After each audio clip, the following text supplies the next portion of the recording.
ہمارا عقیدہ یہ ہے کہ سارے نبی کے صحابہ کا مقام اپنی اپنی جگہ ہے. کسی کی شان میں تنقیص کی بات کہنا اپنے ایمان کو خراب کرنا ہے. لیکن سب اپنے اپنے مقام پر اپنی اپنی منزلت، اپنی اپنی شان. جو مقام عرش والے نے صدیق کو دیا وہ کسی دوسرے کو نہیں. اور اگر کسی اور کا وہ مقام ہوتا تو آخری زندگی کے لمحات میں نبی یہ نہ کہتے انا من الناس علی ابو بکر. لوگوں، ساری دنیا کے احسانوں کا میں نے بدلہ چکا دیا ہے. اگر محمد بھی کسی کے احسانوں کا بدلہ نہیں چکا سکتا تو وہ صدیق اکبر ہے. اس کے احسانوں کا میں بدلہ چکا سکتا؟ میرا رب ہی اس کے احسانوں کا بدلہ دے. اور کسی کا تذکرہ کیوں نہیں کیا؟ جب بھی کڑا وقت آیا نبی نے ابو بکر ہی کا نام لیا، کسی دوسرے کا نام. ہجرت کی رات میں کس کو بلایا؟ اور امامت کی رات میں کس کو بلایا؟ انتن صواحبات یوسف. جب نبی کی بیویوں نے کہا آقا کسی اور کو بلا لیجئے، فرمایا جاؤ تم یوسف صدیق کی عورتوں کی طرح بات کرتی ہو.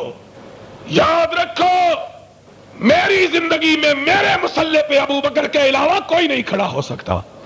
اگر کوئی اور ہوتا تو اس کا نام کیوں نہ لیتے؟ ابو بکر. اور پھر اپنے بھی جانتے ہیں بیگانے بھی.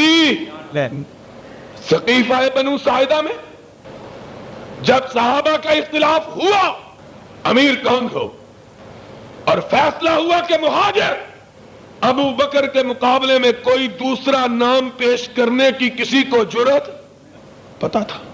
اپنوں کی حالت یہ ہے، بیگانوں کی حالت یہ ہے. تاریخ میں، سیرت میں مورخین نے لکھا کہ غزوہ احد کے موقع پر جب کفر لشکر جرار لے کر مدینے پہ چڑھائی کے لیے آیا، سرور کائنات اپنے رفقا کو لے کر ساتھ نکلے. صف بندی ہوئی، تلواریں چمکی، نیزے لپکے، تیر برچے، خون کی ندیاں بہ گئی. کفار کے میر سالار ابو سفیان نے پوچھا ٹیلے پہ کھڑے ہو کر افیکم محمد، اور لوگوں بتلاؤ محمد ابھی ہے کہ نہیں؟ کوئی جواب نہیں آیا. نبی نے روک دیا، لا تجیب، کوئی جواب نہ دے. سنو، آنکھیں کھول کر سنو، دل کے دریچوں کو وا کر کے سنو. نبی کے بعد کس کا نام لیا؟ بنو ہاشم کے بڑے لوگ اس جنگ میں موجود تھے.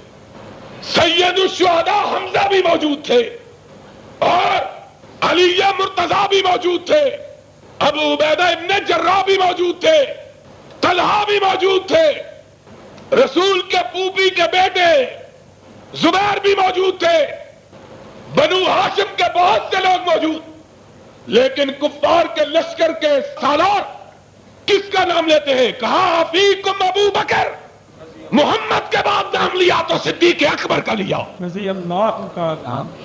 وہ بھی جانتا تھا کہ محمد کے بعد مسلمانوں میں اگر مقام کسی کا ہے تو صرف صدیق اکبر کا ہے، دوسرا کسی کا نہیں ہے. اپنے بھی جانتے ہیں، بیگانے بھی جانتے ہیں. کہا فیکم ابو بکر. نبی نے کہا کوئی جواب نہ دے، چپ کے رہے. سالار لشکر نے پھر آواز دی اور واضح کیا کہ اسلام میں کس کا کیا مقام ہے. اپنوں کو بھی معلوم، بیگانوں کو بھی معلوم. کہا فیکم عمر. اور لوگوں کیا تم میں عمر موجود ہے؟ جانتا تھا کہ کائنات میں سرور انبیاء کے بعد ابو بکر کا مقام اور ابو بکر کے بعد عمر کا مقام ہے.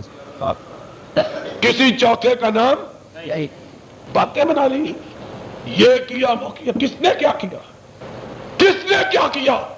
اگر کسی اور کی یہ حیثیت ہوتی تو نبی یہ کائنات اپنی زندگی میں یہ نہ کہتے کہ مسجد میں کھلنے والے سارے دریچوں کو بند کر دو.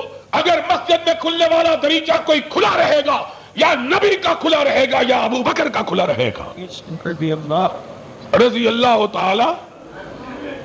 اگر کسی اور کی حیثیت ہوتی تو نبی سے جس عورت نے سوال کیا تھا اللہ کے رسول مجھ کو رب کے واسطے کچھ دیجئے میں غریب ہوں، تو نبی نے کہا بی بی اماں تو ایسے وقت میں نبی کے پاس آئی ہے جب نبی کے پاس کچھ بھی نہیں ہے، اگلے سال آنا میں تیری مدد کروں گا. کہا اللہ کے حبیب اگر آپ فوت ہو گئے تو پھر کیا کروں گے؟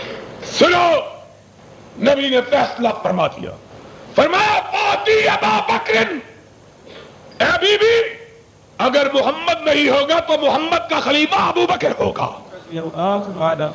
اس کو کہنا تیرے نبی نے یہ وعدہ کیا ہے، میرا ابو بکر میرے وعدے کو پورا کر دے گا. اپنے بھی بیگانے بھی سب جانتے ہیں کہ محمد الرسول اللہ صلی اللہ علیہ وسلم کے بعد اگر کسی کا مقام ہے تو کس کا؟ ابو بکر. اپنے اور بیگانوں کی بات. نبی کائنات نے اپنی وفات سے 2 دن پہلے فیصلہ کر دیا، کہا یا اللہ والمؤمنون الا ابا بکر، اور زمین والے ہی نہیں جانتے، آسمان والے نے بھی فیصلہ کر دیا ہے کہ ابو بکر نبی کے بعد اس کے سوا کوئی دوسرا ہو سکتا. آسمان والے کبھی فیصلہ